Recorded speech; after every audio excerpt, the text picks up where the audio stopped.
रामराम मित्रांनो, जय शिवराय. आता आम्ही आलोय. आमचे परमेश्वर बापू आहेत आणि आमचा हे चमू काही अर्धी मुलं घरी गेलेत. आता आम्ही रेणुका मातेचं दर्शन करून इकडे कैलास टेकडी आलोय. आता आम्ही कैलासाला दर्शनासाठी जाणार आहोत. आमचे परमेश्वर बापू सोबत आहेत. चला आता पहिला पाडाव आहे आपला हा. आता ही दाशी दरी उतरून परत वर चढायचं आहे आम्हाला. आणि सांगायची दुसरी गोष्ट म्हणजे खूप असं नयनरम्य वातावरण आहे. निसर्गाचा जर आस्वाद घ्यायचा असेल तर माहूरला या. दत्तशिखरच्या बाजूला कैलास टेकडी आहे. बघा या निसर्गाचा चमत्कार तुम्ही.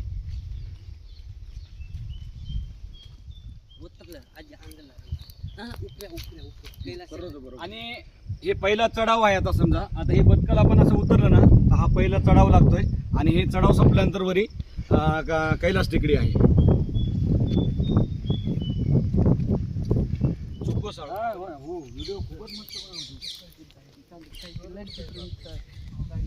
आणि इथे दुसरी एक गोष्ट सांगायची म्हणजे हा चढाव चढताना तुम्ही आरामशीर चढा. आता आमच्या पायामध्ये चप्पल वगैरे नाहीत. आता ही सगळी खडी अशी मोकळी झालेली पावसामुळे तुमच्या पायाला रुतू शकते. आणि उतरताना पण तुम्ही हळूवारपणे उतरायला पाहिजे, कारण का पाय घसरला की सरळ तुम्ही खाली जाल. त्यामुळे स्वतःच्या जीवाची पण थोडीशी काळजी घ्या. आणि त्या अथक प्रयत्नानंतर म्हणजे पहिला चढाव आमचा पूर्ण झालाय. आणि आता बघा इथं कैलास महाराज आहेत. आणि किती सुंदर असं बघा सूर्याची किरणं येत आहेत. सोनेरी प्रसन्न असं वातावरण आहे. आम्ही पोहोचलोय आता कैलास टेकडीवरती. एक इतिहासातील अशी गोष्ट आहे, इथे महादेवांचे चरण स्पर्श झालेले आहेत म्हणून या ठिकाणी पिंड नाहीये. वरती पादुक आहेत आणि नंदी महाराज पुढे आहेत. समजा या स्वरूपामध्ये फक्त हे असे घुमट असल्यासारखं समजा एवढं फक्त स्ट्रक्चर असं मंदिरासारखं दिलंय.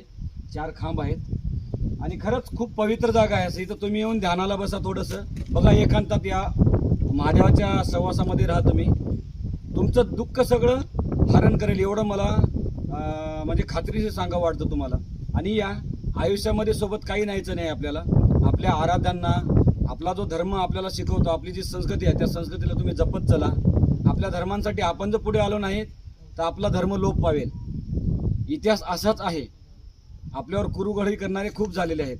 त्याबद्दल तुमच्या धर्माबद्दल तुम्ही हिंदू धर्माबद्दल जागृत व्हा. आणि अशा एकदम प्रसन्न ठिकाणी या. 3 गडांचा वास आहे आणि हे 4थं कैलास टेकडी 4थं गड. खूप सुंदर असं वातावरण आहे. पूर्ण सागाची झाडं आहेत हिरवी इथे. बघा या 5 मिनिटं लागतील तुम्हाला इथे यायला. चढून असेल जास्त काही चढायचं नाही. गाडी वरपर्यंत येते तुमची बाईक असेल तर. आणि 4 व्हीलर असेल तर तुम्हाला खाली दत्ताच्या पायथ्याला सोडावे लागेल.